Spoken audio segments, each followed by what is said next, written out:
Heavenly Father, I am so thankful and so grateful for this opportunity to meet with the board tonight. Thank you, Lord, for all your blessings, for our school system, for our administrative staff, our classified, our certified. Lord, everybody that has a part in making our Campbell County education better, I give you thanks and praise for it. Bless our meeting tonight and give us wisdom, give us discernment that we can make the right decisions that will help our students and our staff. In Jesus' name, amen. I pledge allegiance to the flag of the United States of America and to the republic for which it stands, one nation, under God, indivisible, with liberty and justice for all. Before we get started, Well, you're the man. What's it do? brief moment of silence for Officer Barton and his family. Tragic loss of their son. So, pray about it.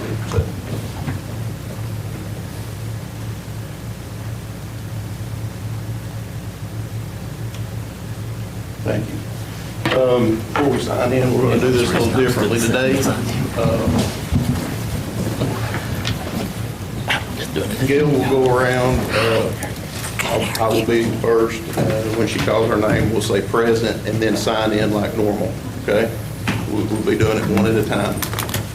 Lester? Present. Myers? Present. Creekmore? Present. Fields? Present. Heatherly? Present. James? Present. Lastly? Present. Miller? Morgan? Present. Smith? present. Yeah, you understand.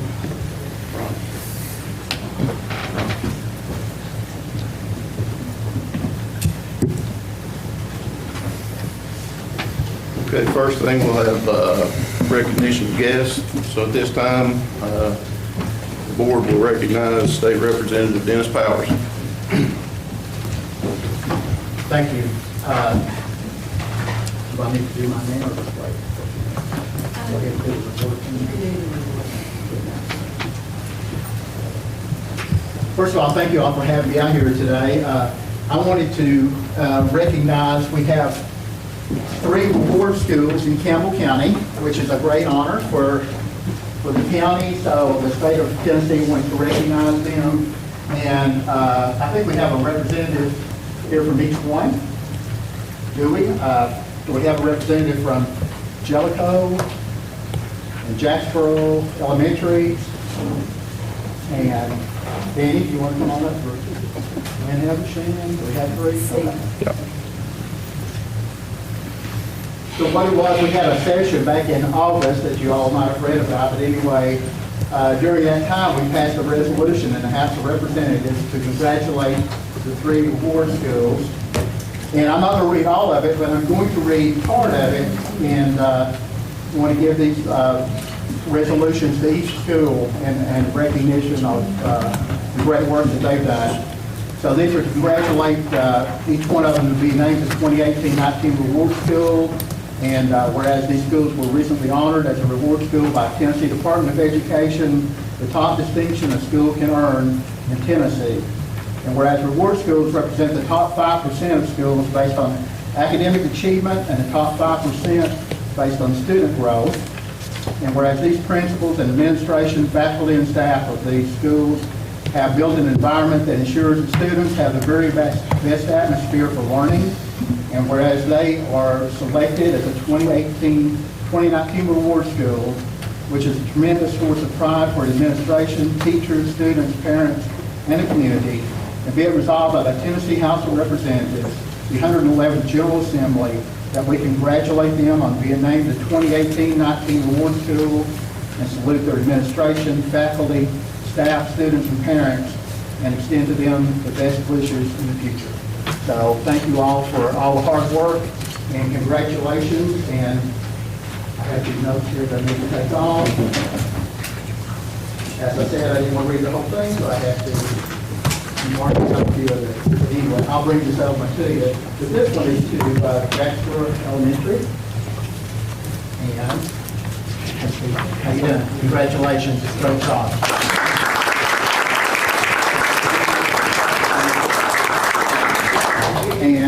the next one that we have is for Wynn Habersham, Danny Sheffield. Congratulations. And the next one that we have is for Jellicoe High School, and we appreciate everything that you all do.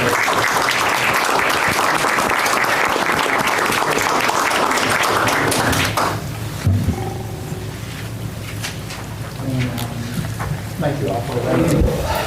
Okay, if we could ask the teachers from these three schools to please stand so we can give you a round of applause for your hard work that you did as well.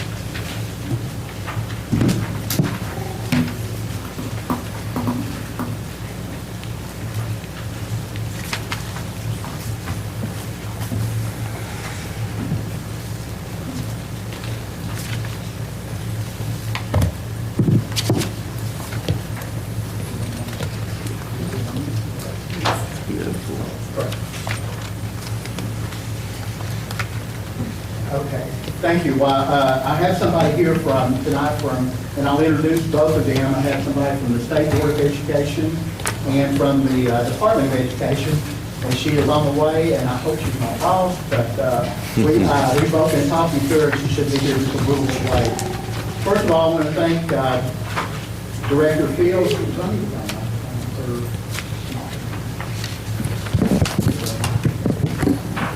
Can y'all hear me okay? Yes. Okay. So, first of all, I want to thank Director Fields and then Chairman Lester and all the other members for the opportunity to be here tonight. I want to congratulate the Director and the Board on its achievements in providing a quality education for our children. 3 achievement schools in our district are a great indicator of the work that you and the teachers are doing to make our county one of the fastest improving in the state of Tennessee. I also want to thank the Board for the support of dual enrollment in high school. I know some of the children and Member Smith have participated in this program and benefited from the experience.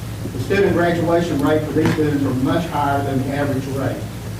And I fight every year for more money for dual enrollment, and we have increased it to pay for 3 classes rather than 2, and next year I will introduce legislation to pay for all 4. Because of your commitment to our dual enrollment program, Campbell County was one of the first counties chosen to participate in middle college. We have seen great success with this program, and that is now due to how well prepared the students are coming into the college setting. I just carried and passed House Bill 745, which increased the amount for middle college from $600 to $1,000 per semester for these students. And we're going to come back next year and try to get more. With the help of the board, and especially the help and urging of Board Member Heatherly, whom I've known all my life, I carried and passed House Bill 307, which provides for release time portions of religious instruction to be taught off campus. Also carried and passed House Bill 70, which extended the Public Virtual School Act for 4 more years. I'm a product of public education, having graduated from Eufaula High School and University of Tennessee. I've also come from a long line of public school teachers, including many aunts and uncles, nieces and nephews, and my wife, who has been in public education for 27 years. Having taught at Jacksboro Middle School and now the director of Ronceverte Community College. So you know I'll always be supporting public education, so I'll always be pushing it. My uncle, Bill Powers, was the principal at Eufaula High School and later elected superintendent of schools for Campbell County. I've also taught as a substitute in Campbell County schools and as an adjunct at Rome State. I was elected to the Tennessee House of Representatives in 2010. It's been my honor to serve our district, which represents Campbell County and parts of Anderson and Union County. Due to my training from teachers like Carolyn Woodward, my first 2 years I served on the House Education Committee, which helped give me a better view of the total education needs and goals for the state of Tennessee, especially public education. And because of instruction I received from teachers like Jerry Dagley, I now chair the House Banking and Investment Committee and serve on the Property and Casualty Subcommittee, the Insurance Committee, and the Commerce Committee. There's been a lot of misunderstanding and misinformation about this year in the legislature regarding education savings accounts, which are not vouchers. So I will let the experts here tonight give the details of them or any other issues. But the bill, House Bill 939, originally targeted the 5 metropolitan areas of our state. It was later amended to include only 2 of them, Davidson and Shelby County. It is a 4-year pilot program slated to begin in 2021. There was no reduction in BEP funds to our county. There were no school closures, no teacher layoffs in our county as a result of House Bill 939. All these rumors were false and misleading. I voted for House Bill 939 because I not only represent the 70,000 constituents in my district, but almost 7 million residents in the state of Tennessee. All schools in our state provide the same quality education as ours, and some live in low-income neighborhoods and have no choice but to send their child to a failing school. Education savings accounts give parents that have children in a failing school a choice for their child to get a better education. The Bible tells us that children do not belong to the government or to parents. They belong to God. He made them and He's entrusted them to the parents for the first 20 or so years of their lives. In Proverbs, Deuteronomy, 3 John, and Ephesians, the Bible gives parents the responsibility of discipline, instruction, training, and education. And parents will be held accountable for their education. As for public education in Tennessee, it's never been stronger. Since 2011, we've invested over $52 billion in K-12 education, and Tennesseans are seeing a result of this investment. For instance, the Tennessean recently reported that graduation rates have hit an all-time high, 89.7% for the 2018-19 school year. Since 2011, we've invested $1.5 billion in new education dollars. Because of this investment, our students are the fastest improving in the entire nation across math, reading, and science. These numbers should only continue to improve, considering we just added an additional $11.3 billion total investment in education as part of our new budget. Since 2011, teacher pay has risen over $6,000, and we will continue to fight for more pay and more benefit for our hardworking teachers. The state of Tennessee will always be committed to funding and supporting public schools. The state of Tennessee Constitution in Article 11, Section 12 states, and I quote, "The state of Tennessee recognizes the inherent value of education and encourages its support.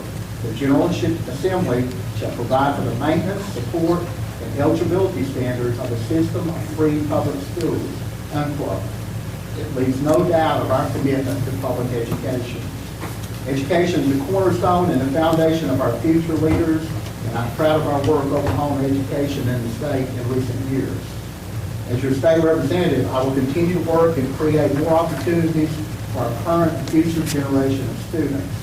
When they and their teachers have the tools they need to thrive, we all get along.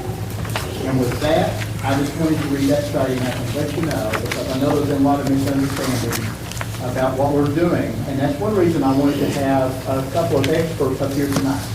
So today I have Nathan James with the State Board of Education, and I will let him tell you exactly what he's doing. And we have a lady, Aaliyah Guthrie with the Department of Education on the way, and she'll go over a few things too. So at this time, I'd like to introduce Mr. Nathan James. So good evening. I've got my report, which I used with the State Board of Education, and I'm just trying to make sure that the darn thing will transfer over here. But the State Board of Education and the Department of Education hold two very different roles in terms of the apparatus of making rules and policy, and our role with the legislature is a little bit different. Your State Board of Education was created by a law authored by John Wilder, the late Lieutenant Governor of Tennessee, in 1984, in order to provide a citizen voice in the education process that was separate from the departments. And so what I'm going to do is get this one over up on your big screen, so I can go through mine a little more easily, since Aaliyah has yet to arrive. Then I could go through the departments.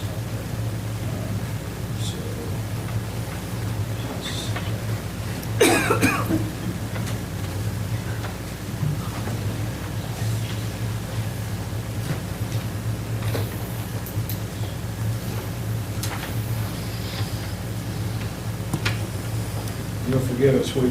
Both of us have spent the last 3.5 hours on the road trying to get here just in time.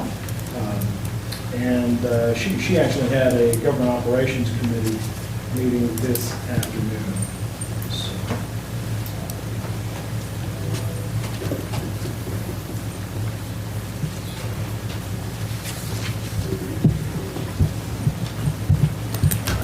Now, let's try it again. give you a little bit of, let's see.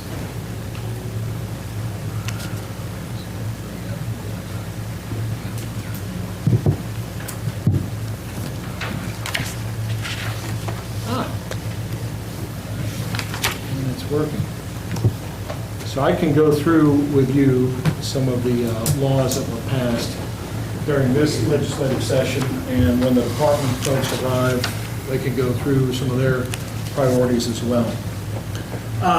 Public Chapter 270 by Senator Gresham and Representative Moody. First of all, to understand the landscape of the legislative session, how it relates to education. Every year, there are more than 400 bills introduced on education, 2,000 in total on every subject. So your members of the House and Senate have to sift through each and every one of these bills. So of the 400 or so that were introduced in the educational arena, not nearly that number became law. Public Chapter 270, Senator Gresham and Representative Moody authorized the board to extend the 6-year period required for the standards review and development committees. You remember that a couple of years back, the standards went through the nation's most transparent and intense process of revision, but they took up the ELA and the math standards at exactly the same time. And that had the effect of getting crossways with the contracts that were entered into by local districts on math and certain ELA textbooks. You can do a lot of things with the law, but you cannot change a contract. So the time frame for that needed to be changed. We also, some people say that the legislature is always making new laws and never takes the time to go back and repeal what was out of date. Public Chapter 248, the second bill up on your screen, actually was an example of the opposite.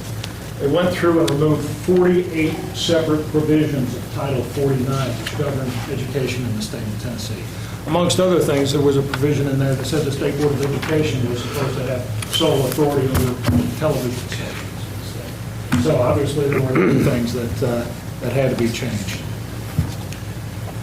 We, as every institution that's created by the state government that is not specific in the Constitution, that is the department, every board, every agency has what's called a sunset date. That is a date in which the agency will cease to exist unless the General Assembly takes action on it. The reason my colleague from the department is arriving late is they had 2 boards up for sunset hearings this evening. One does not miss a sunset hearing if the case is to be made to keep an institution in place. The State Board of Education was actually extended for 6 years, which I think was one of the longest extensions granted by the General Assembly. So the ESA bill is one of, obviously it's of great interest to folks around the state. That did pass with House Bill 939. The State Board of Education will bring a few bills here and there. It's mostly about student safety and items like that. But on everything else, our task is to work with the General Assembly on whatever law is passed. We are the authority that has, that must create rule around whatever passes the old 17 of 50 rule. Now, the Senate's comprised of 33 members and the House of 99. So if you have 17 senators and 50 House members, that's what makes a law. In the case of this particular bill, it authorized the State Board of Education to engage in the rulemaking process, and that is what is underway. So every rule that the board passes is passed on 2 separate considerations of the board. It's done at a quarterly meeting, and in between those times, we solicit active feedback from around the state. We also will have a public hearing where folks can bring their suggested changes to the rules. So far, we've had 1 reading, We had one board meeting, and, Aaliyah, come on up. So this is Aaliyah Guthrie. She's with the State Department of Education. But we'll also consider it on a second reading. Keeping in mind that every bill has to be passed on 3 considerations, the state board and other rulemaking agencies have to do it on 2 separate occasions. With that, before we're through here, you're going to have every means available to you to give your input in terms of the rule. Remember that if we don't like a piece of legislation, that's not for the board to decide. What's for the board to decide is what is the rule going to look like under the law, because the law will define in broad terms what the policy of the state is. The rules underneath it are enacted to fill in the blanks on it. Another piece of legislation that had a great deal of discussion was the Governor's Charter Commission bill. That, I can tell you, was, we had extensive discussions with the administration on that one. As the State Board of Education right now is the appellate charter authorizer, and we are actually an LEA as well. We operate right now 3 different schools. After this appeals process, it's possible we may be operating more. That is going to transition over to the Public Charter School Commission. And that was something that we certainly were not in opposition to, although it takes one of the functions of the State Board of Education away. When you look at what are national best practices around charter schools and their authorization, one of those things is a standalone commission that is designed to do nothing but that. The State Board of Education has all rules in the K-12 space. Our authority also extends to all teacher preparation programs in higher education, and then the very difficult business of educator licensure discipline. That is to say, where someone who holds an educator's license commits misconduct. It's entirely within our power and responsibility to revoke licenses and suspend those. All of those functions take a great deal of time. House Bill 209 prohibited the board from modifying the uniform grading system for students enrolled for K through 12 more than once every 2 years. I know that's something of great interest to about every board in the state, or it has been, because there have been 6 changes done in the last 5 years.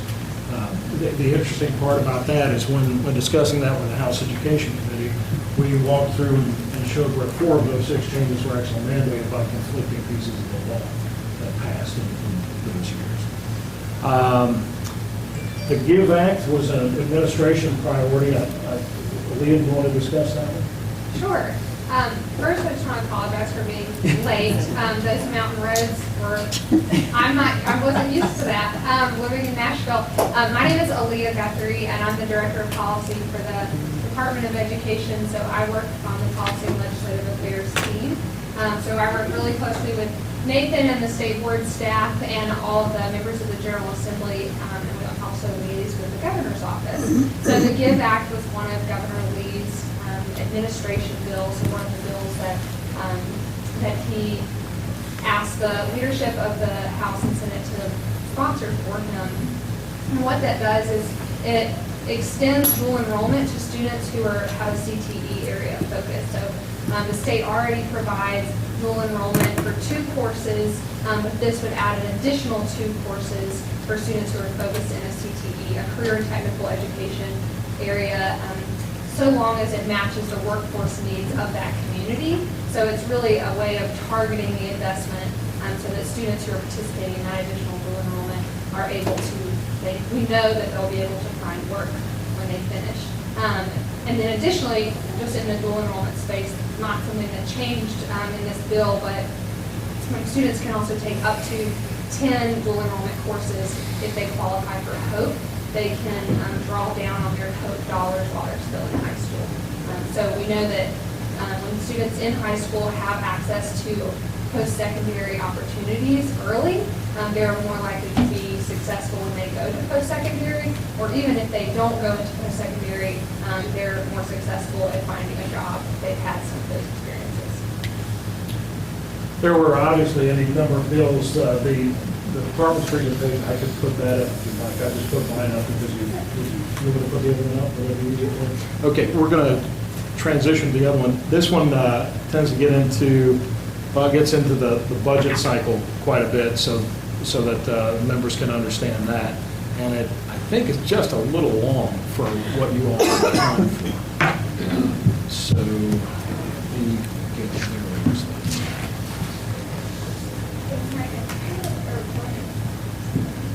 Yeah, there we are.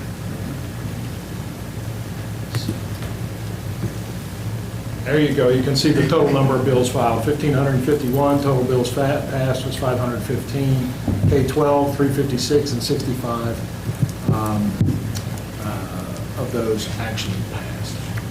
So this year was sort of unique in that we had a new governor, we had 28 new legislators in the House, we had a new Speaker of the House, and the Education Committee Chairman in the House had both retired, and so we had a new Education Committee Chairman, Chairman Mark White. In the Senate, a little bit more consistency with Chairman Gresham from both Chairman Gresham and Chairman White are from West Tennessee.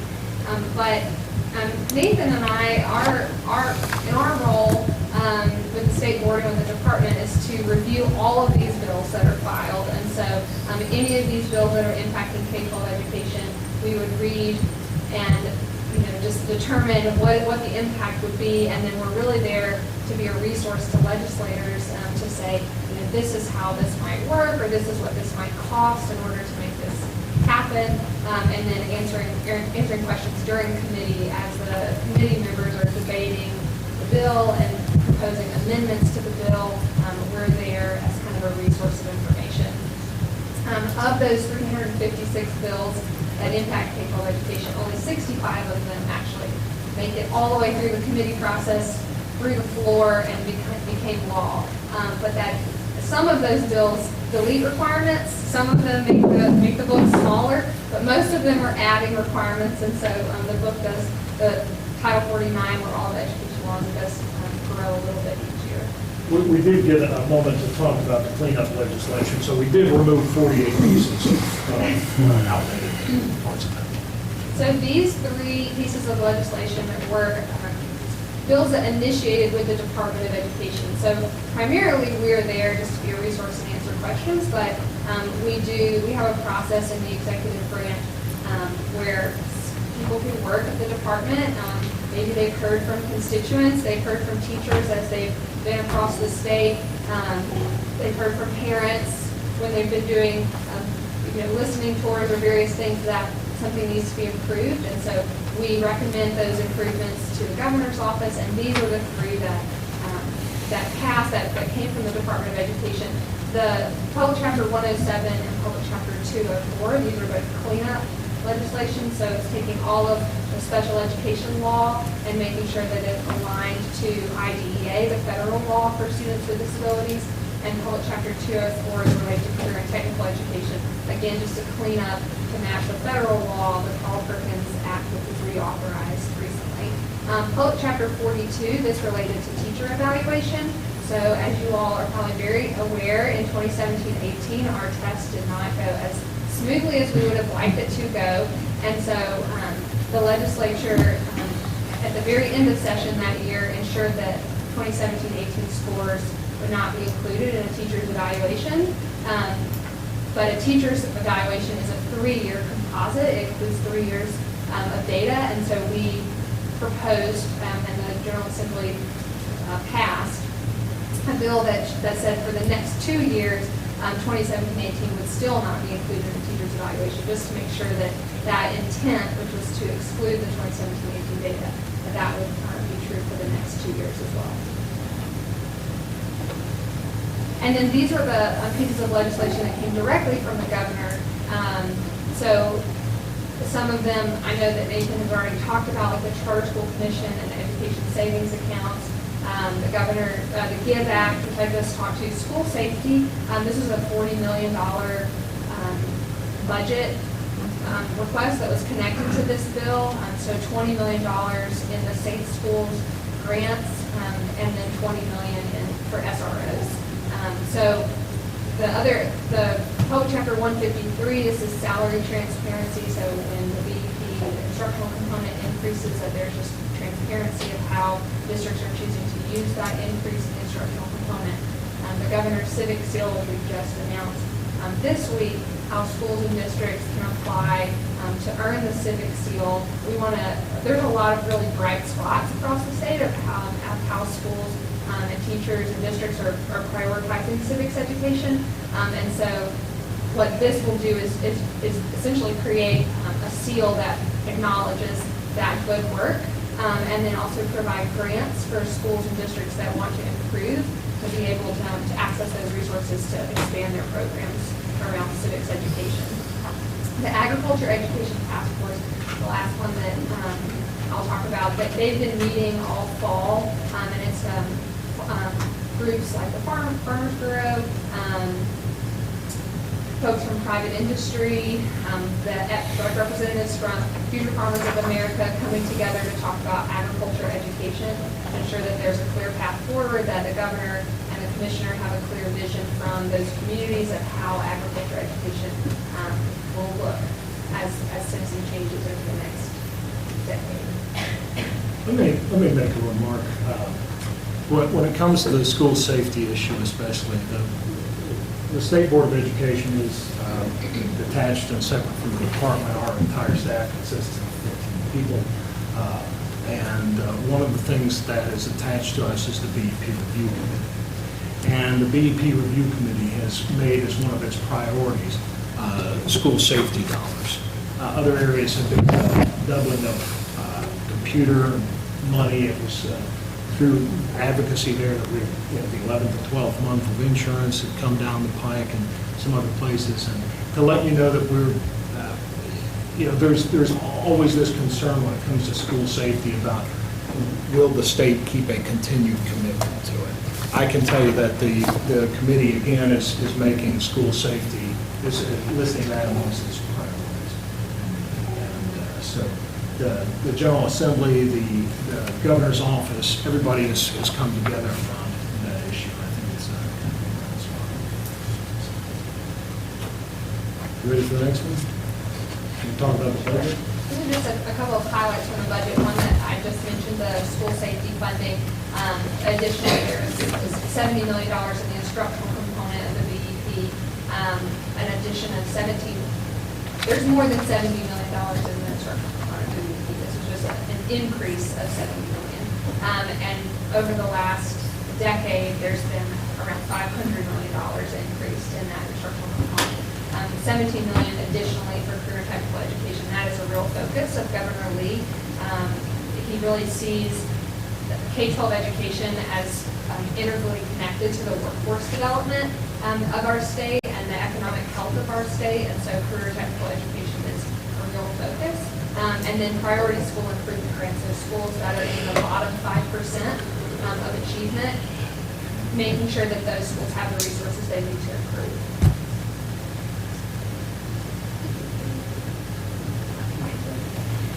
So on the improved educator salary, that's also been one of the top priorities for the BEP Review Committee as far as that goes. So you've got us here. You have the department represented.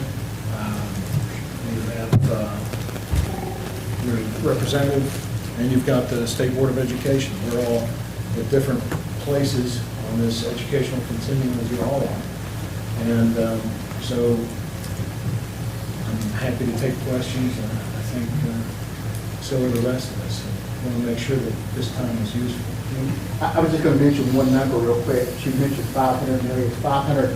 I had the number. I have to pull it up. It's $559 million since 2011 that's been appropriated for additional teacher salaries. So I just wanted to mention that. That's over and above where everything was before. Over about, right. So yeah, we'll be glad to take any questions from anyone for any of us. Well, first, I would like to thank you for taking the time to drive up here and speak to us. And we are very appreciative of the governor's initiative for the vocational education money that he has appropriated, because we definitely have benefited from that. And a lot of, we have the technical school very close by. And we have many students who graduate with certificates now, and we're very proud of that. And I will be honest, our major concern has been the vouchers and the ESAs. That is very troubling to a rural district, and especially when we have a school that was on the priority list and two that were on ATSI list. They are off of those, but that put us, that was scary to us, because we had a lot of uncertainty and we didn't know what the future may hold for public education. And we still feel that uncertainty, you know. So I don't know, maybe some of you have questions you want to specifically ask. I'll just say briefly on the education savings account that the final version of the legislation only affects those two counties, Nashville and Shelby County. But also just want to reiterate that the department knows that our population of public school students, or we have almost 1 million public school students, and that is our focus. We are implementing the education savings account law, and we want to implement it with quality. We want to make sure that that it's done correctly, that we prevent fraud, that we ensure that parents have clear information about their eligibility. But really the primary work of the department has been on those other 1 million students who attend public schools. And for most families, that's where they want their students to attend. I was a public school teacher before I came into this role, and the reason I was interested in the policy world of education is because of my 7th grade students and how I saw state level policies impacting my classroom. And so just know that you have a lot of advocates for you, and that we've not lost sight of our primary goals.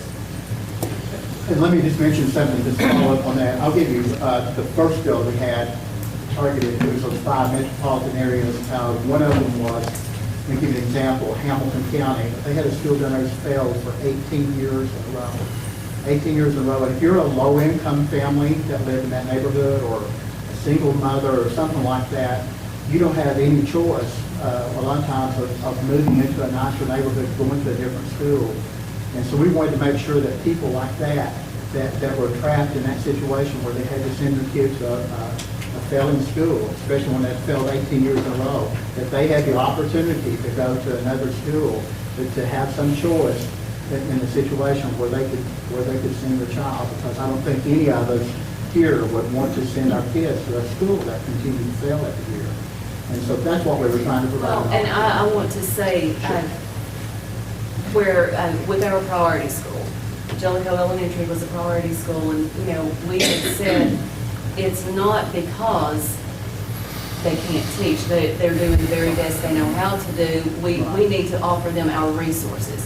So instead of us punishing them and closing their school or moving them somewhere else, we decided, we partnered with McGrail, we had them come in, we have invested in those teachers. We have been there for them, and they, what was the score, Jason?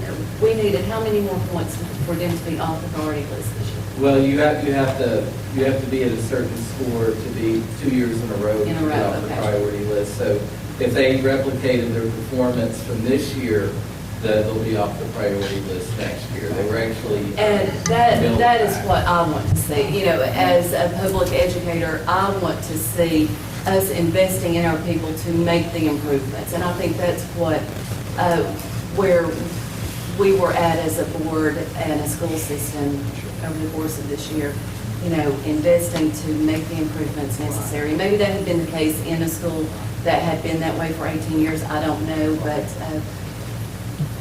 making that investment in those students and the community has transformed the school. And that's what we want to see happen. My concern is that this is not the final battle, but just the opening shot.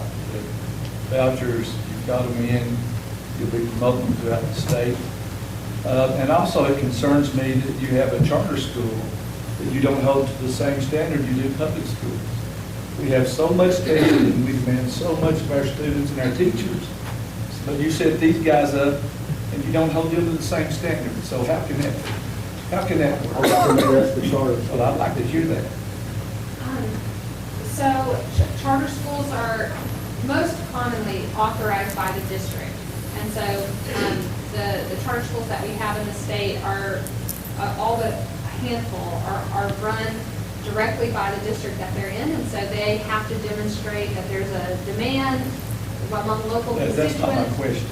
Okay. My question is, why do you hold them to a lower standard than you do public schools? So they have the same accountability that. They don't have the same testing unless the news reports are wrong. Steve's talking about public schools. And all public schools, which includes charter schools, have to do the same, like TCAP testing at the end of the year, and their accountability framework, how we determine priority or reward schools, it's the same for charter schools as it is for other public schools. Well, I apologize. Thank you for that clarification. There's, the thing is with all of this, what's so important is that we're taking time to talk with each other and getting all of the groups together. And I want to say thank you. I know, Ms. Heatherly, you were there a couple of years back during Larry Nideffer's last year. You all were kind enough to host 2 state board members who came up for a day in the district to discount.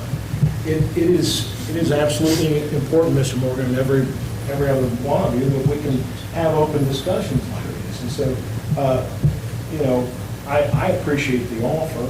One of the things that we do with the board is to try to get our board members to make sure that we set up time in the places that are farthest from them, because each one of them represents 770,000 Tennesseans. And for a volunteer gig, I mean, they don't get paid for anything, but it's a lot of time in there. But you all opened up your home, to us, and I appreciate that. So there's always going to be, information and misinformation and all that kind of stuff. And this is a good time to talk the truth. And sometimes there's honest disagreement, and that's okay. No trouble at all. Don't mean that we. And I'll say there are charter schools that are underperforming. There are charter schools that have not performed, and when they don't perform, they can be closed much more quickly than a traditional public school. But we also have charter schools who are top performers, who are reward schools, and who do really well. And I think the idea is just to provide a choice for a parent if they're in a district, which I think parents in Campbell County are really lucky of the options that they have. In other districts, parents are really limited in finding a quality school to send their child to. And so for those districts looking for ways to provide more choice. I appreciate you guys coming. Thank you. Yeah, you do a good job, work hard on that, so thank you. Are the private schools held to the same standard as all others? So private schools in Tennessee, there are 5 different categories of private schools. So category 1s have to do everything that a public school does. So category 1 schools have to have licensed teachers. They take the standardized assessments at the end of the year. Category 2 and 3 are like a little bit less stringent in terms of the state oversight that's involved. Those are typically accredited by SACS or some other accrediting agency. Category 4s are usually church-related schools, and category 5s are also frequently church-related, but are more what you would think of a homeschool. And there's not very many. There are very few category 5s. So some private schools, yes, but it depends on their category. And if I was going to open a private school, I would choose what category I wanted to be in, and then I'd have to build my school to match those requirements. So just as another side note, the Education Savings Account program is only available for students who are entering the category 1, 2, or 3 private school. So those are the schools on the spectrum that have the more rigorous requirements. They're more closely matched to public. Are the kids able to cross in the ESA, like from different counties, from Davidson County, does it have to stay inside that county? So when students apply, when families will apply for the Education Savings Account, they have to verify their address, and they have to do that by providing a utility bill at that address, and so and that verification happens annually. So if they move to another county, then they would no longer be eligible. It's only you're only eligible if you reside within Nashville or Shelby County. Is that your question? Or you Yes. whether the school has to be in the same county? The school that they transfer to, does it have to be in the same county? Could they attend the school that is outside of? Right. I don't know. I haven't thought, I'm not sure. That may be in the rule, but I'm not sure. And see, the rule's been passed on first reading. We've had, first reading, we had the public hearing, then it went to what's called a rule-making hearing. Say that 5 times fast. But that's what's under the Uniform Administrative Procedures Act. So when an agency like the State Board of Education undertakes to make a rule, that rule has the same impact as law. Now, unlike the federal government, where if a bureaucrat thinks enough, it can become a rule, in Tennessee, our legislature runs a very tight ship on that. So not only are we required to do it on more than one reading, and our state board meetings are wide open, and furthermore, our next one's going to be in East Tennessee. We're going to Carson Newman.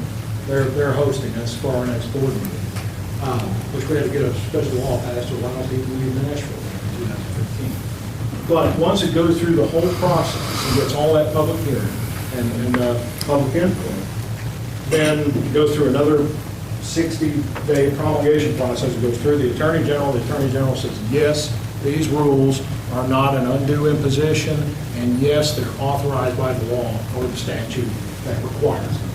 And then it goes to the General Assembly. The legislature, although the Constitution says they're going to have 90 legislative days over 2 years, there is a committee called the Joint Government Operations Committee, which has to basically bless all of the rules passed by every agency. So as a matter of fact, I'm hightailing it back down tomorrow because we have to talk about educator licensure rule, a rule that we passed back in May. So the answer is not all of those details are hashed out yet because we're still getting public input. So, I did have one question about teacher licensing. We've had some issues with some teachers, I believe, that maybe we wanted to hire from Kentucky. There's no reciprocity. Is that something you guys are dealing with? oh my gosh, yeah. We've got a special subcommittee working on that. That is a huge priority for the board to work out exactly how do you maintain and make certain that the folks that you're admitting to the profession have the credentials, know what they're doing in terms of Tennessee's academic standards, but still don't choke the districts in terms of providing too high of a barrier to the profession.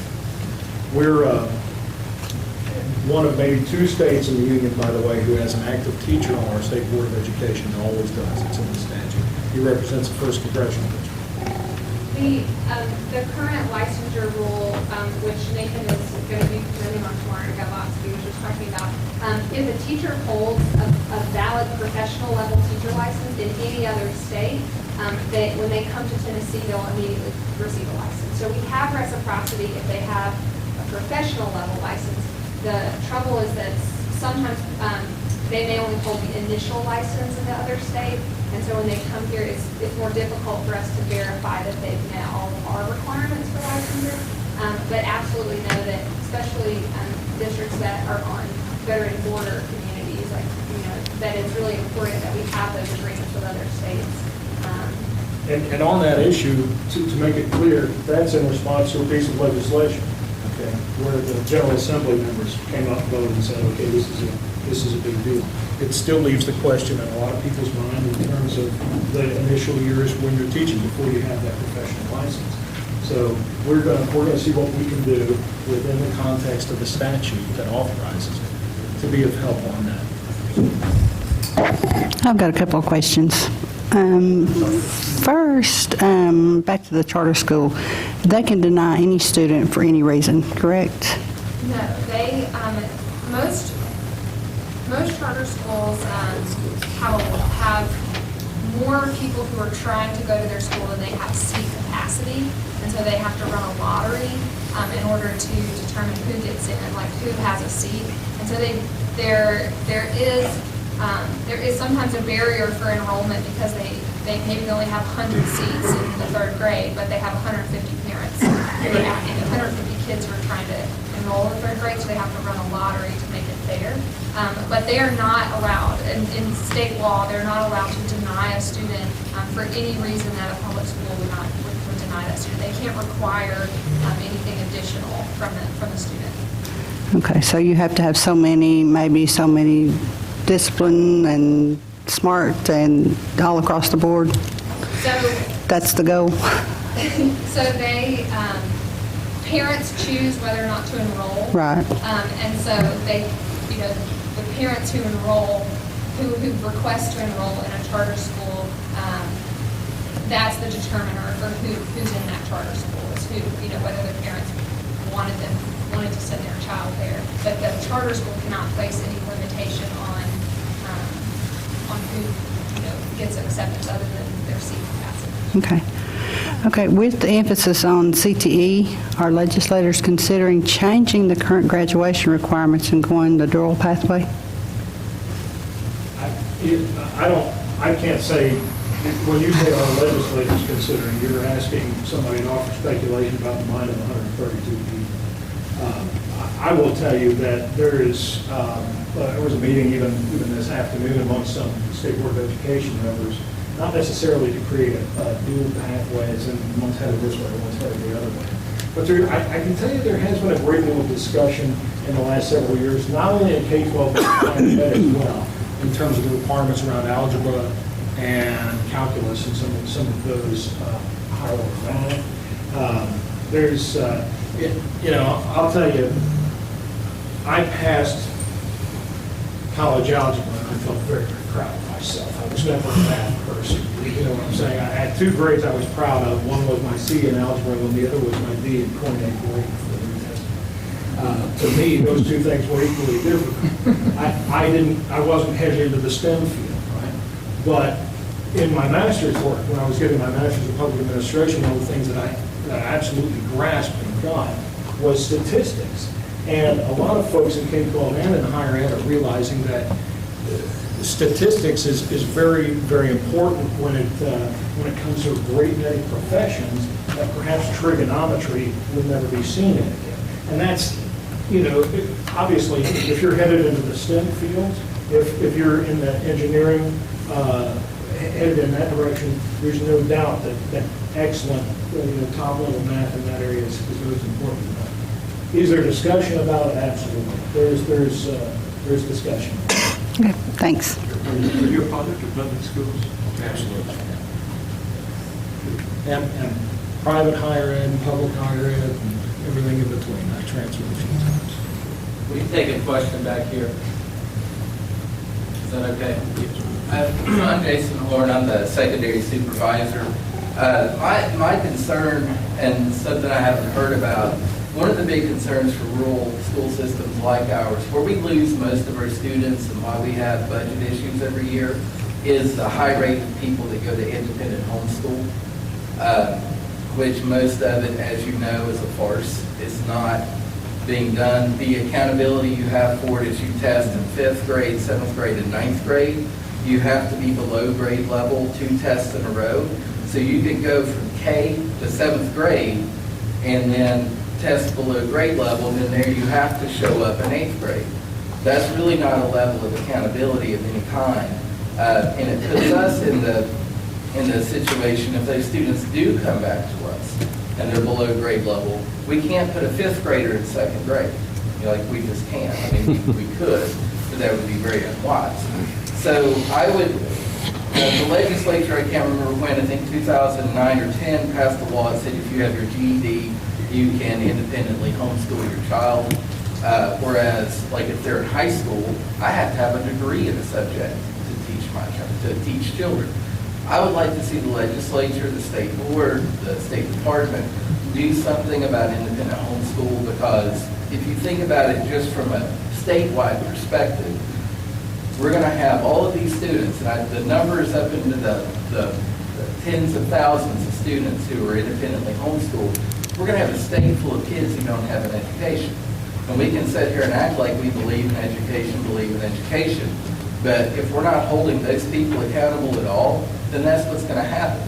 And basically, if you can make a ham sandwich, you can independently homeschool your child with 8 years of no accountability. What we see that happens in elementary school return to us in middle school, the low grade level and our test scores suffer. And that's what we're seeing. that's all.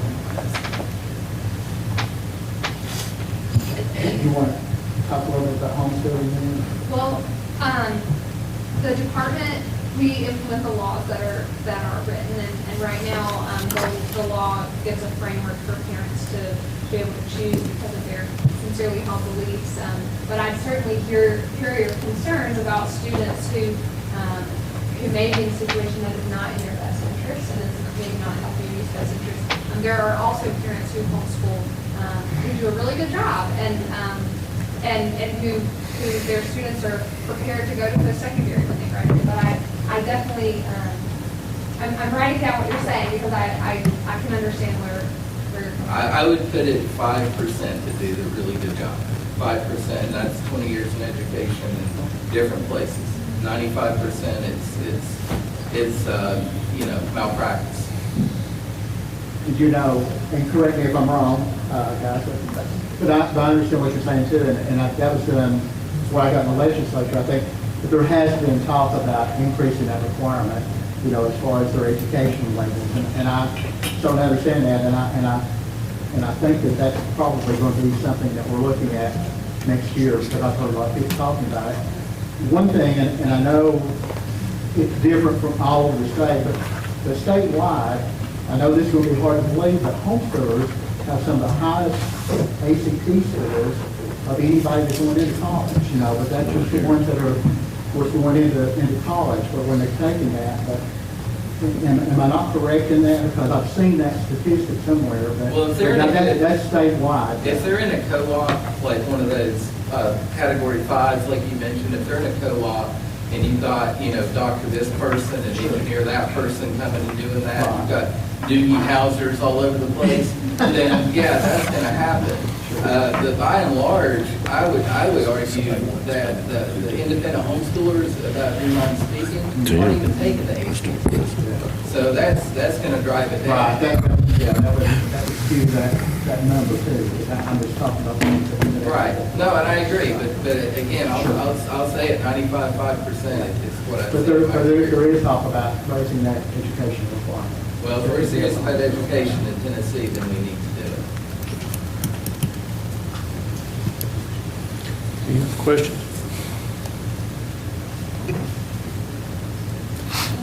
Thank you all very much. We appreciate you. Thank you.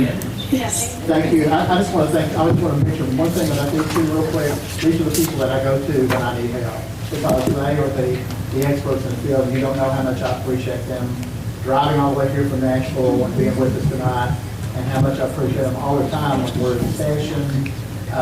Miss Heatherly, you know that Nathan is the one that helped us so much with our bill when we were trying to get the course off campus. We had to make sure we comply with state and federal laws and go through all that, and he was really supportive in that, and Aaliyah's always there, just a phone call away. So they have always been a big help to me, and I just appreciate it coming up.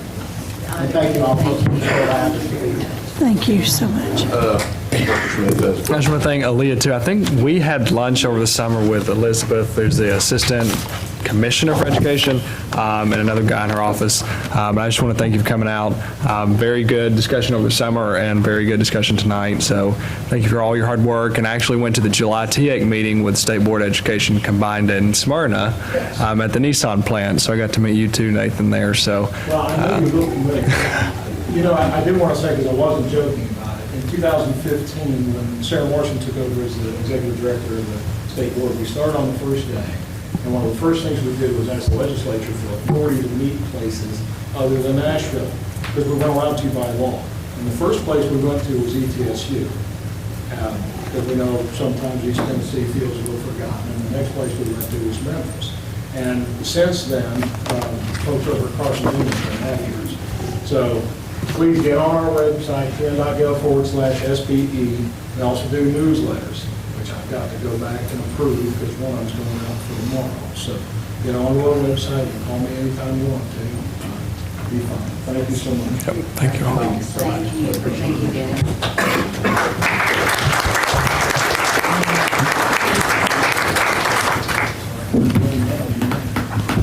Okay, next we have recognized boardmanship recipients. Ms. Day?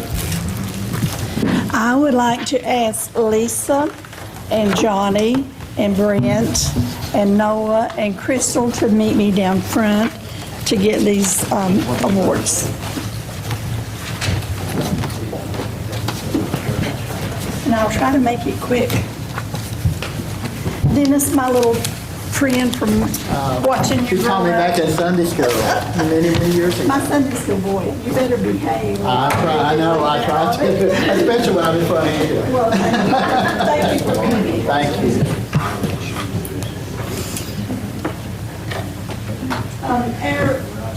When we are elected to the school board, our Tennessee School Board Association offers training to make us better school board members, to make us more knowledgeable.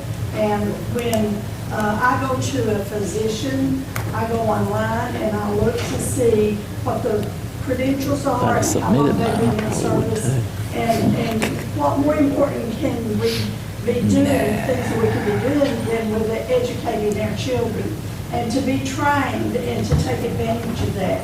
And to us, it's free because our school board pays our expenses to go to these trainings, and the Tennessee School Board Association also picks up a lot of the expense. But all through the years, we work constantly throughout the year on the Boardsmanship Awards.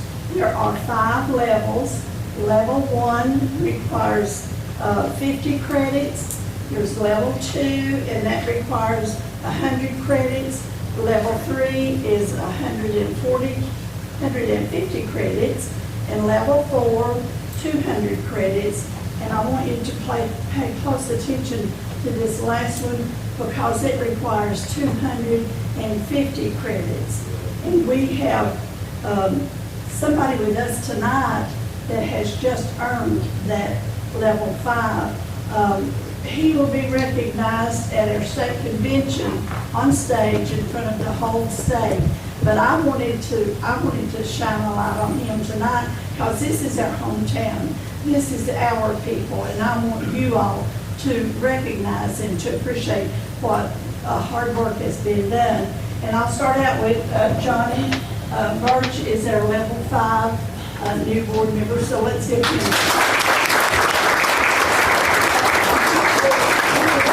the award at the convention.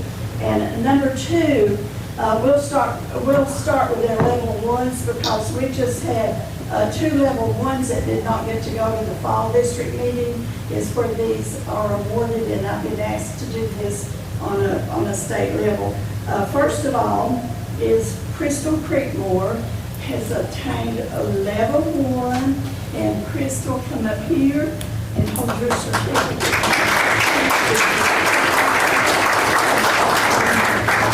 And the next one is Noah Smith. Okay, Noah, this is your certificate. They gave me a pen, but it's the wrong one, so I'll have to give yours later, okay? Now, Lisa and Brent are level 2, and they received their awards at our fall district meeting, but I, again, wanted you all, our hometown, to love and appreciate these people for the hard work that they've been doing. And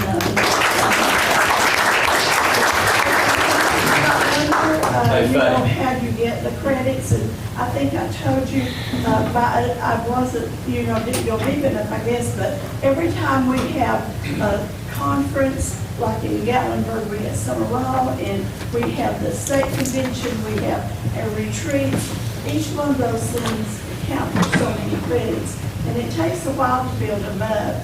And I've been on the board since 2000, with the exception of the 4 years, and I now am humbly thankful to say that I'm the Scholar Circle, and it required 950 credits, but you don't get that over 2 or 3 years, guys. So hang in there, okay? Thank you. Faye, would you like for Steve, myself, or Ronnie to take a picture of the rest of you all up there? Oh, and I also wanted to mention Fred and Steve. All three of us, we can take it if you want. And Ronnie, all We got three time. of these are working on their wordsmanship, and they're all real close.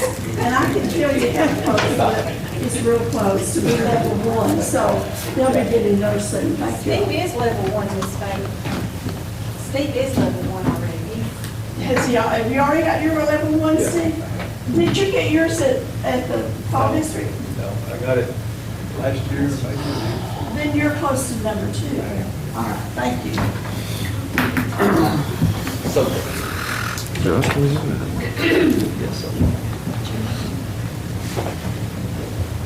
Okay, moving on to the approval of the consent agenda with an addendum. It should be handed out for the meeting. So I need a motion to approve the consent agenda with addendum 3D. So moved, Mr. Chairman. Second? Second.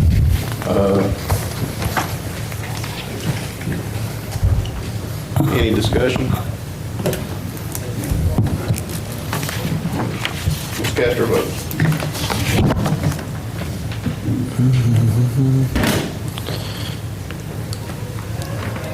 Locked up. Anybody wish to change their votes? Show the votes. Hold on, it's not working. Does yours, mine says present. It's, I don't know, something's happened since, Yeah, Their screens say present.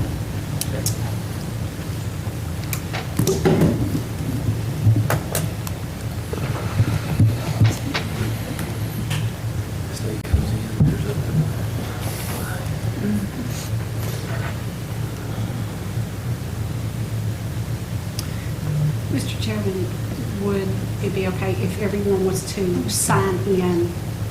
yeah. Please. Yeah, We let's have to sign start in again. over. I'll get us past this screen.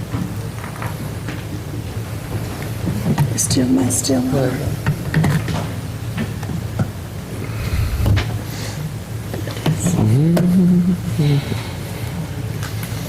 Okay, thank you.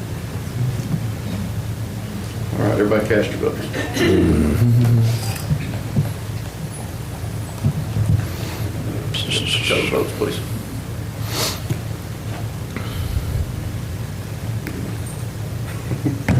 I think it locked up. You cast Mr. Miller as present. No, I. Something I happened. can't do that. I don't Something have- happened. Everybody was present. I don't have Mr. Ramirez. Okay, something, I don't know. Did you see that? I think Yeah, that's I'm what, not it's sure. waiting on the Okay. voting. All right, just a moment. Ms. Skyford?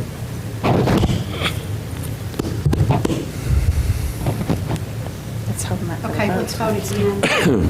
We have to take Jeffrey off there where Did he's you not. take Jeffrey off? Well, Yeah. we need to Vote, go back out.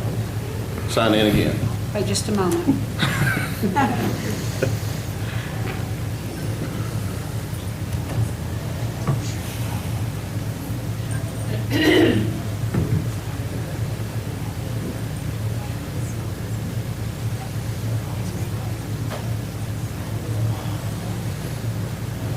Everyone sign in, please.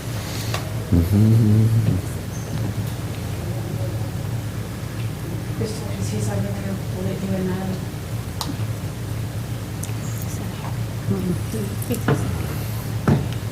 Okay. There we Okay, go. great. Now, Now, proceed.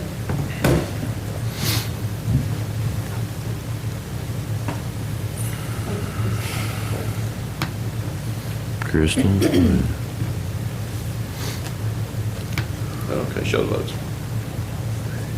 Lester, yes. George, yes. Creekmore, yes. Fields, yes. Heatherly, yes. James, yes. Lastly, yes. Morgan, yes. Stewart, yes.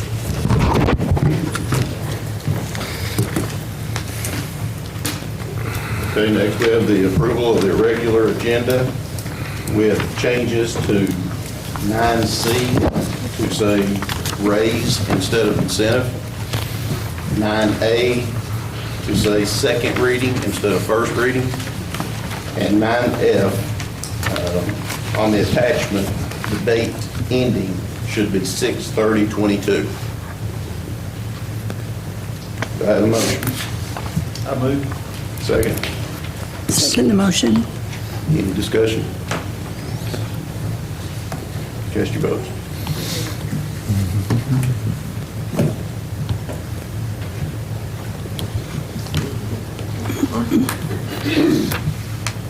Okay, does anybody wish to change your votes? Show the vote, please. Lester, yes. Excuse me. Burge, yes. Crickmore, yes. Fields, yes. Heatherly, yes. James, yes. Lastly, yes. Morgan, yes. Smith, yes. Motion passed. All right, comments from the chair. Time constraints, nothing at this time. I'll move on to the director's monthly report.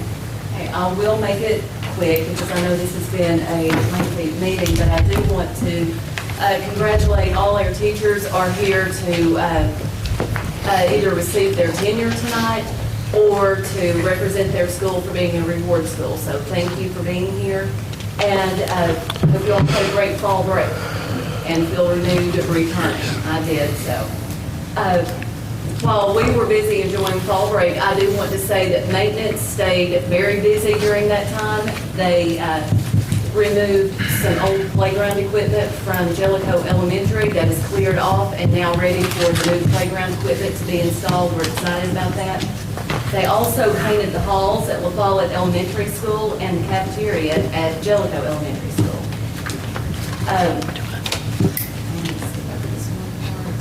The safety grant that we discussed, they discussed earlier, is what is providing the funding for our vestibules. That has been approved. We're ready to get started with that, and that will be turned into finance sometime this month. The plans are being drawn up, and we're ready to start that as soon as Lisa Bowling returns from her medical leave and approves it, and we're ready to go with that. So we're excited about that. And one thing that I wanted to mention tonight is we always talk about test scores, we talk about the improvements we're making, but we never mention the fact that we are constantly meeting the needs of the students and the needs that go unspoken, whether they need concession money, whether they need additional food, they need clothing. Teachers are constantly doing the extra, and it is just so second nature to them, we never acknowledge it. We just take it for granted that that's what you do as a teacher. And I can say in 27 years of being a teacher and being in education, I have never worked with anyone who has not been willing to do that. We just do that as if they're our own students. And I'm going to recognize and mention Mr. Sampieri and Jacksboro Elementary School, because I don't know if you all saw this or not, but there was a situation that happened in the classroom one morning before fall break. A student was hungry and he wanted to know if the food lady was coming by. And he was talking about the person who was going to put the food backpack for him to go home. And the teacher, Ms. Goins, Brooke Goins, didn't know if she was going to do that since it was an early week or a short week. So she was trying to figure out what the student liked the most in his backpack because she was going to get that. Well, go purchase that. Well, anyway, what happened, and Mr. Sampieri will elaborate on this a little bit in a second, turned into a post that she put on Facebook and it went viral. It reached thousands of people across the nation, and the response has been overwhelming. And I mean, I get teary just even thinking about it because Jack can tell you I went into work after reading the post and I was moved by it. And I just want to thank you all for what you do every single day, and it's not just Jacksboro. I wanted to make sure I didn't leave anyone out. So I'm just going to go through a quick little list of what is happening at each of our schools. Jacksboro Elementary started the food pantry, and Stephen Sampieri will tell you a little bit about that. But Caryville, Jacksboro Middle School, Jacksboro Elementary School, CCHS, Ella, and LMS are assisted every week by Mount Perrin Church, and their program is in the bag, which serves 114 students each week. La Follette Elementary has a clothes closet, and food is donated by Indiana Avenue Church and Second Harvest, and it's sent home with those students each week. Jellicoe Elementary, Wynn and White Oak send food home each week that's also donated by Second Harvest. And Jellicoe High School began a food pantry, and they have a closet full of personal hygiene products that are available to the students. And that's not to mention what teachers do on their own and what our clubs do as service projects. So I just want to tell you how much that means to me that you do that, and that please let Brooke know that your school has given a voice to what teachers across America do for their students, and that it comes out of their pockets and they do it without even a second thought about that. That's just what you do. And it's also given the attention to how impoverished we are where food is concerned. So many children go hungry. A recent study was that 2,000 students in Campbell County alone, and we only serve 5,000. So that percentage is what is affected by hunger just here in Campbell County, and we take that for granted. So thank you. And Stephen, if you would, please, I hate to put you on the spot, but I did send you a text to kind of give you a heads up, so I wasn't courteous. So if you would just stand and tell us a little bit about the amazing attention that you received. Well, first I want to say, I'll do this for Thomas, but I want to say thank you to my parents for that support, because it's amazing what they do for teaching every week. But when Ms. Goins made that post on Facebook, she never intended for this to be something to draw attention to herself. She was just making a statement that teachers do go above and beyond. It's more than just teaching, it's about their emotional, social, everything.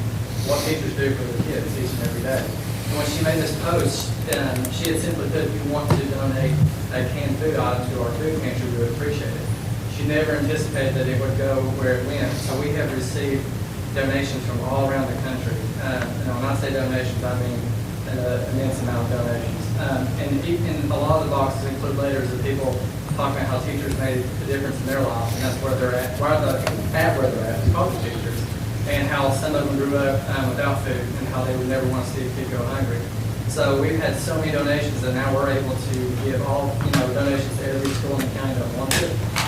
Many outlets in the county have asked. How many boxes did you receive yesterday alone? Oh, yesterday alone, probably 264 boxes. Wow. When I say boxes, I'm not talking boxes, I'm talking massive boxes. 200 over fall break. I picked up some post office in Buchanan, picked up there at the post office for us. We had over $1,000 worth of stuff coming in on Friday. People responded. And so, again, we're going to get to share with the county, so it's not limiting just our school, because many schools already have the food pantries in place where we get to help them. But Good Morning America also caught on to it, and they made a post about it, which caught the attention of actress Jennifer Lopez. So she got in contact with the show The Doctors. So they came and filmed a little segment yesterday with our teachers, and they FaceTimed Jennifer Lopez, and she donated a year's worth of food to the student that was mentioned in the post. Year's worth of food for their family. The family had just lost their job, so it was very good comment for them. Well, and I want to say also thank you to Jack Hannon, because I was upset that morning and I was worried about what the student was going to do over fall break. And his church made sure they had food, and when he went to the home, there were actually several children that were going to be there over the week of fall break. So I appreciate him taking care of that. It's amazing thing. It just restores your faith, that people are out there and they do care and they do want the best for people. You hear a lot of bad news, but this right here is something amazing, not only for us, but our families. Thank you all.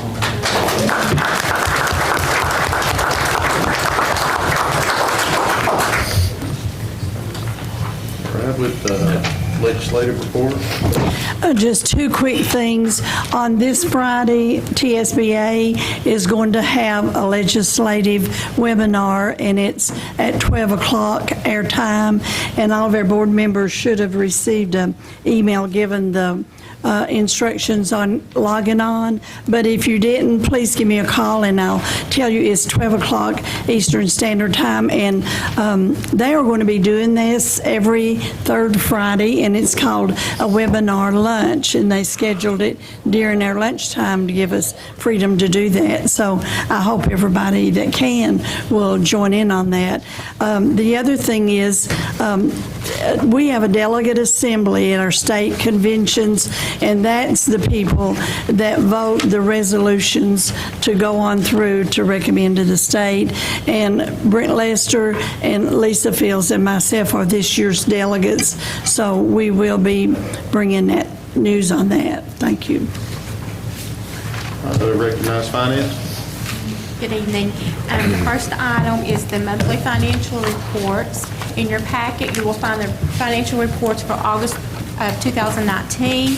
The 141 General Purpose School Fund, cash with the trustee is $4,467,500. The revenues are at 9.4%, and expenditures are at 15.9%. The 142 School Federal Projects Fund, cash with the trustee, $676,974. Revenues are at 24.8%, and expenditures at 17.5%. The 143 School Cafeteria Fund, cash with the trustee, $671,899. Revenues are at 9.1%, and expenditures are at 14.8%. A motion to accept the monthly financials. So moved. Second. I second. Any discussion? Cast your vote. It is, oh, there it goes.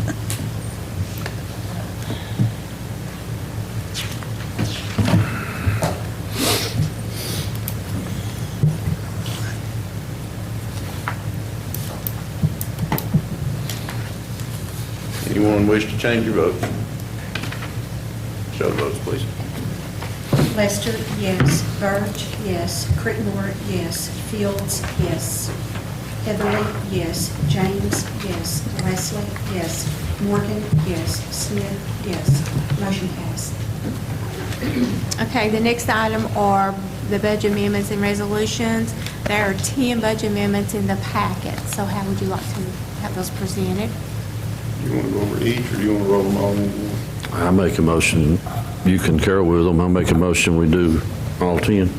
I do have a question, I'm in agreement with that, but I do have a question about one of them. Just a second. I thought I printed it out, I'm looking for it. 10.3. So,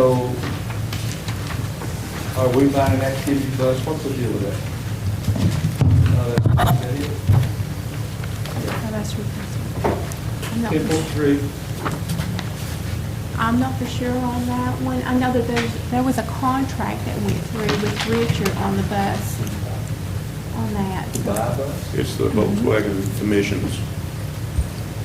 Or we Robbie, you buying- want to elaborate on that a It's a little bit? grant, Steve, we've been working on for about 2 years. It's through the Volkswagen settlement. The emissions, it's a statewide initiative, and it only applies to buses that we own. And they have to be over 9 or 10 years old before they were acceptable. It's a 50/50 cost share. So does that apply to the activity buses, y'all, because we're way over 10 years old? It is not, the older it is, since it's getting close to being aged out, they had a sweet spot for the aged buses, and if, again, the older the bus was, the less likely you were to get the grant money. We are able to reapply by the end of the month for any other buses that we own. Okay, so we're not buying a bus, this is This is a cost share for us to buy a bus, an activity bus. an activity bus or a backup bus, whatever we choose to use it Okay, thank you. for. 50% cost share, it's a good opportunity for us. Will that be for a new bus, Robbie? Yes, sir, brand new bus. We could use one in my district.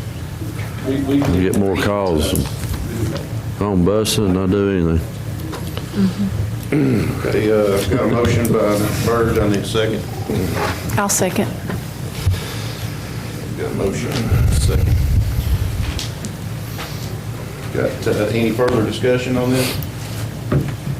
Would this be, is this the same one that has the trucks, the 3 trucks? It's a different one, okay. We voting? Okay, cast your vote. Anybody wish to change votes? Show the votes. Lester, yes. Burge, yes. Creekmore, yes. Fields, yes. Heatherly, yes. James, yes.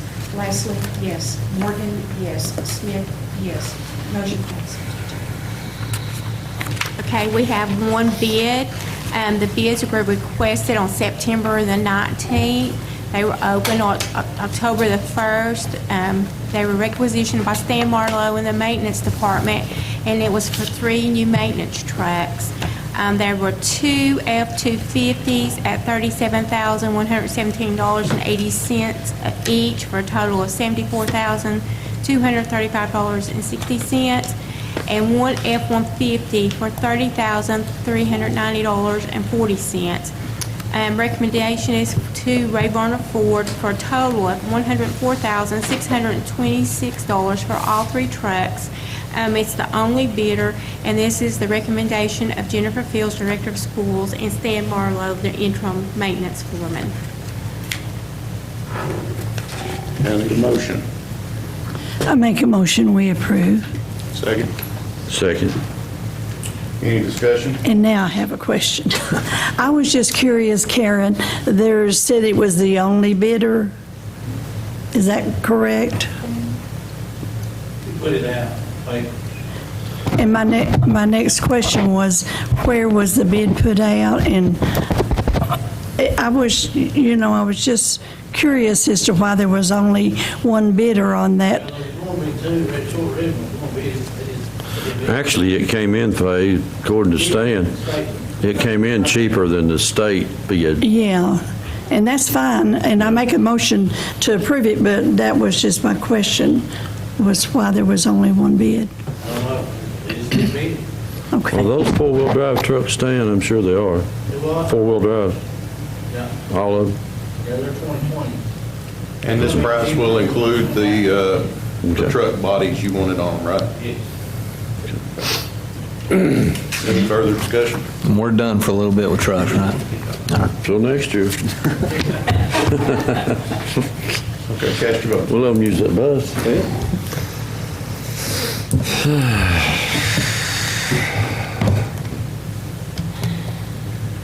Anybody wish to change your votes? Show the votes. Lester, yes. Burge, yes. Creekmore, yes. Fields, yes. Heatherly, yes. James, yes. Leslie, yes. Morgan, yes. Smith, yes. Motion passes. And there's nothing for request permission to advertise bids or for acceptance of new contracts at this time. That's all I have. Okay. At this time, Faye, give us our school activity report, please. No reports tonight. The September reports along with the audit report will be presented at November school board. Thank you. Items for action. A, consider adopting the following Campbell County Board of Education policies on second reading. Do we need to go through all these, or, I mean, I'm sure this is our second reading. You want to roll these all into one, right? I suggest we do them all at one because we did have, it came through the committee. No, that was in the amendment. Okay, I'm sorry, yeah.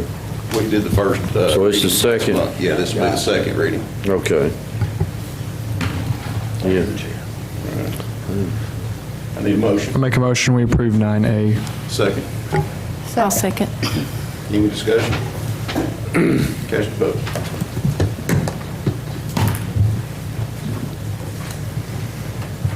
Anybody wish to change your votes? Show the votes. Lester, yes. Burge, yes. Creekmore, yes. Fields, yes. Heatherly, yes. James, yes. Leslie, yes. Morgan, yes. Smith, yes. Motion passed. Item B, consider approving tenure list as recommended by the principals and director of schools. We have Sarah Barton Prophet, Jellicoe Elementary. Christy Jones, Jellicoe Elementary. Amanda Walden, White Oak Elementary. Erica Shelby, White Oak Elementary. Rebecca Taylor, White Oak Elementary. Charlie Johnson, White Oak Elementary. Adam Hunley, Elk Valley Elementary. Angela Stevens, Valley View Elementary. Brittany Van, Valley View Elementary. Allison Harrell, Valley View Elementary. Chesney Rutherford, JMS. Brad Honeycutt, CCHS. Chris Mays, CCHS. Brandy Sweat, Jellicoe High School. Amanda Goins, Jellicoe High School. Ashley Bruce, Jacksboro Elementary. And Amy Ork, Jacksboro Elementary. Do I have a motion? Mr. Chairman, I make a motion we approve as they're listed. A second? Second the motion. Any discussion? Cast your votes. There are also fact sheets up here about the tenure policy. If any principals would like to take those back to their schools, or any of the tenured teachers would like to get those, you can pick one up tonight. Anybody wish to change your votes? Show the votes, please. Lester, yes. Verge, yes. Creekmore, yes. Fields, yes. Heatherly, yes. James, yes. Lastly, yes. Morgan, yes. Smith, yes. Motion passed. Congratulations. Item C, discuss and take any necessary actions regarding bus owner raises. What this is we were looking at a way to help the bus drivers. I know, they've been struggling a little bit trying to find drivers and buses, especially going up some of these roads, tearing up. And so central office staff's done a great job in finance, and it looks like what I'd like to propose tonight is going from $1.78 a mile to $1.88 a mile, which would be an increase of $36,914 for the year. If that's good. How much? 30? $36,914. And that would be 10 cents per mile. Is that correct, Robbie? Yes. Jennifer, same thing? So with that on the floor, can I get a motion? Motion to approve. Second. Second. Any discussion? I gotta ask, where's that money coming from? Just The money will be coming from the email I read from finance. It's coming from the additional BEP funding. And then we will have to budget for it next year. Yes. But the final July estimate that came in was. Okay. Right. Any discussion? I do have one question. Was that the, like, the fairest way, I guess, for the, that was? I think everybody was good with that. And Good, Rob? Good. All right. cast your votes.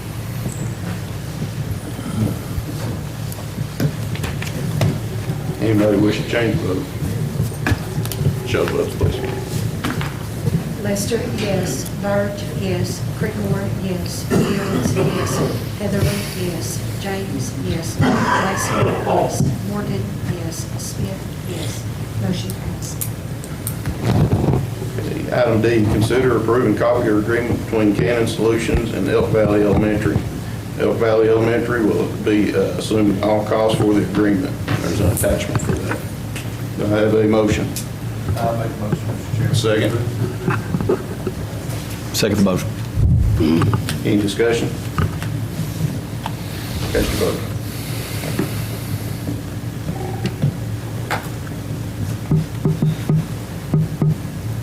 Anybody wish to change your votes? Show the votes. Lester, yes. Burge, yes. Creekmore, yes. Fields, yes. Heatherly, yes. James, yes. Lastly, yes. Morgan, yes. Smith, yes. Motion passed. Okay, item E, consider approving MOU between Campbell County Board of Education and The Niswanger. Niswanger Foundation.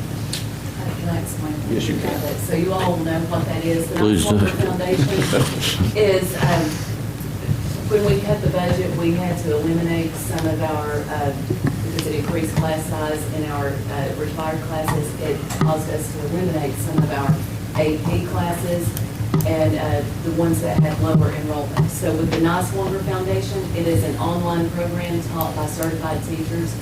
And students can take these classes in the library under the supervision of another teacher, or, and it offers a wide variety of classes, dual enrollment classes, and the cost of that is $2,400 a semester. So it's much less than what we would spend on a, yeah. So moved. Well, I have a question first. Sorry.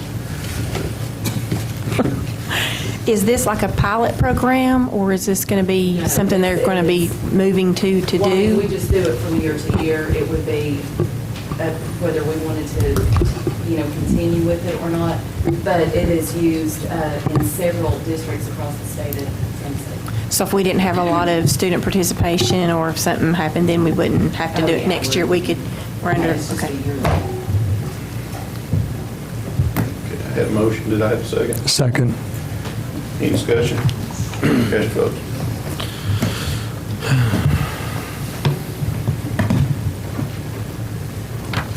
Anybody wish to change your votes?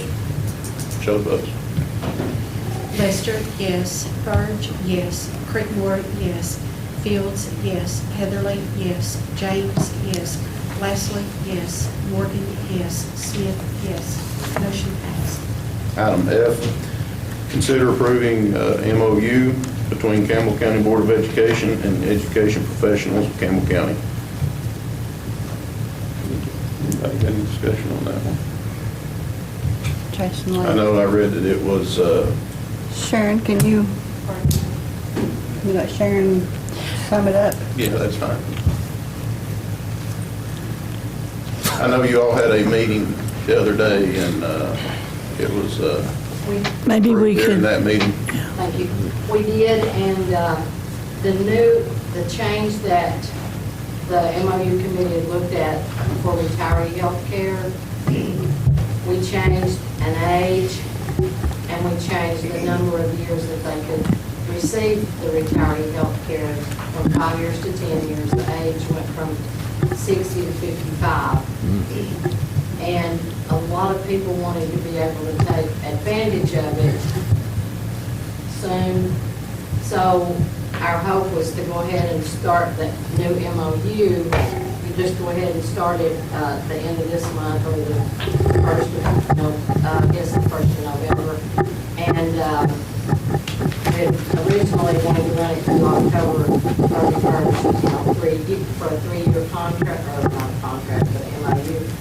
But Mr. Marlowe wanted it to end with the fiscal year, June the 30th of 22. But that was our hope, was that we could get it in there. People needed to be able to take advantage of it, and they needed to be able to be assured that it would be there. Because the agreement that the board has signed off, the incentive for people to retire when they're early, that expires in June anyway. So does the MOU. So we said, well, we'll just absorb this last year of the MOU, start a new one, and run it through, so people can have that advantage. All right, need a motion? I make a motion to approve. Second. I'll say. Discussion? So let me be clear.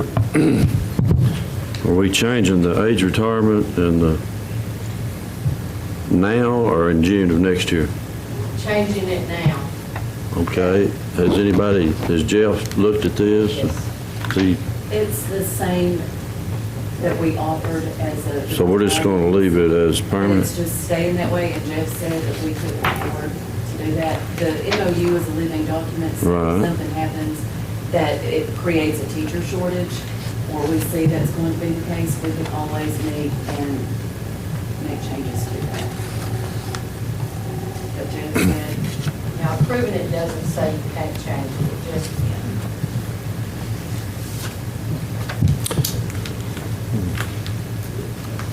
Anything else? Go ahead. Need to make one correction, and I know Ms. Marlowe knows this, she got put on the spot tonight, but we can't, this is not a early retirement incentive, those are illegal. But these people are entitled and fully eligible to retire. We're just making it so they can retire now and have their insurance benefit continue. It's just a benefit that we're adding to those people. They are eligible for full retirement already. It's not an incentive to retire. The only problem I have with it is when you get down here at a certain point, when you can't do it, you've got these people that's got it, and then you got the younger employees coming up that don't have the same benefit. I've seen that happen in other counties and municipalities too. And we hope that's not the case. Well, that's been the case with, Classified employees have this now, right? classified employees who are on the government side, they already have a 10-year retiree health care insurance. They've had it for a long time. Teachers have only had 5. Another question that that I have been asked, are these teachers eligible to still teach even after they retire at their full salary? They want to go back and hire somebody for 120 days after they've been retired a year, they can, but that's up to them. They don't know. You can only make a certain amount of money once. Okay, okay. Further discussion? Cast your vote.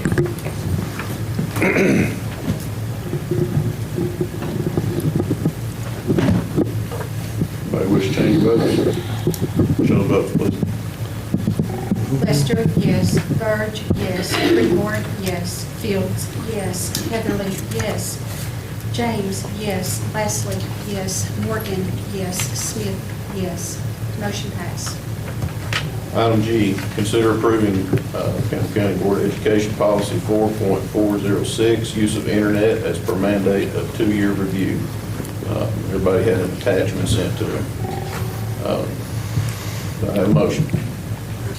Jack? Okay. Everybody here on the paper pat around, if you will sign, it says that you were here in attendance and you heard me read this. What it is to keep us so we can do for E-rate or SIPA compliant laws, we have to have an internet use policy. So I will read this. I wish I could read as fast as some of these fucking salesmen do during the briefing. But the board supports the right of staff and students to have reasonable access to various information formats and believes that it is incumbent upon staff and students to use this privilege in an appropriate and reasonable manner. This is for the employees.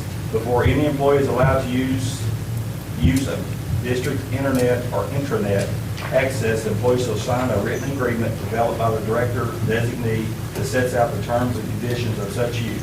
Any employee who accesses the district computer system for any purpose agrees to be bound by the terms of that agreement, even if no signed written agreement is on file. And we do have those on file. The director of schools will develop and implement procedures for appropriate internet use, which shall address the following: development of the network and internet use agreement, general rules of ethics of internet access, guidelines regarding appropriate instruction and oversight of student internet use, prohibit illegal activities, including but not limited to the following, and these are on TCA code: sending or displaying offensive messages or pictures, using obscene language, harassing, insulting, betraying, or attacking others, damaging computers, computer systems, or computer networks, hacking or attempting unauthorized access to any computer, violation of copyright laws, trespassing in another's folders, work, or files, intentional misuse of resources, using another's passwords or other identification, impersonation, use of the network for commercial purposes, selling on the internet. We remove buying because now you have to buy off the internet if you're going to send any kind of purchase orders, anything through, so employees can purchase off the, they can buy or purchase off the internet. This is for students. The director of schools shall develop and implement procedures for appropriate internet use by students. Procedures shall address the following: general rules and ethics of internet use, prohibited or illegal activities, including but not limited to sending or displaying offensive messages or pictures, using obscene language, harassing, insulting, defaming, or attacking others, damaging computers, computer systems, or computer networks, hacking or attempting unauthorized access, violation of copyright laws, trespassing in another's folders, work, or files, intentional misuse of resources, using another's password or other identifier, impersonation, use of the network for commercial purposes, buying or selling on the internet. Internet safety measures. Internet safety measures shall be implemented that effectively address the following: controlling access by students to inappropriate matter on the internet and World Wide Web, safety and security of students when they are using electronic mail, chat rooms, and other forms of direct electronic communications, preventing unauthorized access, including hacking and other unlawful activities by students online, unauthorized disclosure, use, and discrimination of personal information regarding students, dissemination of personal, restricting students' access to materials harmful to them. The director or of the school's designee shall establish a procedure to ensure the district's educational technology is not used for purposes prohibited by law or for accessing sexually explicit materials. The process shall include, but not limited to, utilizing technology that blocks or filters internet access for students and our adults to materials that are obscene, child pornography, or harmful to students, maintaining and securing a usage log, monitoring online activities of students. The board shall provide reasonable public notice and at least one public reading or meeting to address and communicate its internet safety measures. A written parental consent shall be required prior to the student being granted access to electronic media, including district technology resources. The required permission agreement form shall specify acceptable use, rules of online behavior, access privileges, and penalties for policy procedural violations. Must be signed by parent, legal guardian of a minor, those under the age of 18, and also by the student. The document shall be executed each year and shall be valid only in the school year in which it was signed, unless parents provide written notice that consent is withdrawn. In order to rescind the agreement, the student, parent, or guardian, or the student who is at least 18 must provide the director of schools with a written request. On email, users with network access shall not utilize district resources to establish electronic mail accounts through third-party providers or other non-standard electronic mail systems. All data, including email communications, stored or transmitted on school computer systems shall be monitored. Employee students have no expectation of privacy with regard to such data. Email correspondence may be public record under the Public Records Law and may be subject to public inspection. That is also TCA code. Internet safety instruction, this is also TCA code. Students shall be given appropriate instruction to internet safety as part of any instruction utilizing computer resources. The director shall provide adequate in-service instruction on internet safety. Parents and students will be provided with material to raise awareness of the dangers posed by the internet and ways in which the internet may be used safely. Social networking. District staff who have presence on social networking websites are prohibited from posting data, documents, photographs, or inappropriate information that is likely to create a material and substantial disruption of classroom activity. District staff are prohibited from accessing personal social networking sites on school computers during school hours except for legitimate instructional purposes. The board discourages district staff from socializing with students on social networking websites. The same relationship, exchange, interaction, information, or behavior that would be unacceptable in a non-technology medium is unacceptable when done through the use of technology. Violations of this policy or procedure under its authority shall be handled in accordance with existing disciplinary procedures of the district. Most of this is through TCA code, and so we can keep applying for E-rate. Last year, we got over $600,000 discount for E-rate services. Thank you, Jack. Thank you, Jack. All right. Now, Castro Brothers.